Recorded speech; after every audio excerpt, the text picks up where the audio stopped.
بسم اللہ الرحمن الرحیم۔ سیدنا ابو سعید خدری رضی اللہ تعالی عنہ سے روایت ہے، رسول اللہ صلی اللہ علیہ وسلم نے فرمایا، جنت اور جہنم نے ایک دوسرے پر برتری کا اظہار کیا۔ جہنم نے کہا، اے میرے رب، میرے اندر ظالم، جابر، متکبر، حکمران اور سردار قسم کے لوگ داخل ہوں گے۔ اور جنت نے کہا، اے میرے رب، میرے اندر کمزور، فقیر، مسکین قسم کے لوگ داخل ہوں گے۔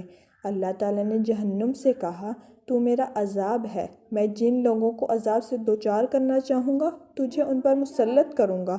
اور اللہ تعالیٰ نے جنت سے فرمایا، تو میری رحمت ہے جو ہر چیز سے وسیع ہے، اور تم دونوں کو بھر دیا جائے گا۔ اہل جہنم کو جہنم میں ڈال دیا جائے گا، لیکن جہنم مزید افراد کا مطالبہ کرے گی، پھر لوگوں کو اس میں ڈالا جائے گا، لیکن یہی کہے گی، کیا مزید ہے؟ پھر لوگوں کو اس میں ڈالا جائے گا، لیکن وہ کہے گی کہ کیا مزید ہیں؟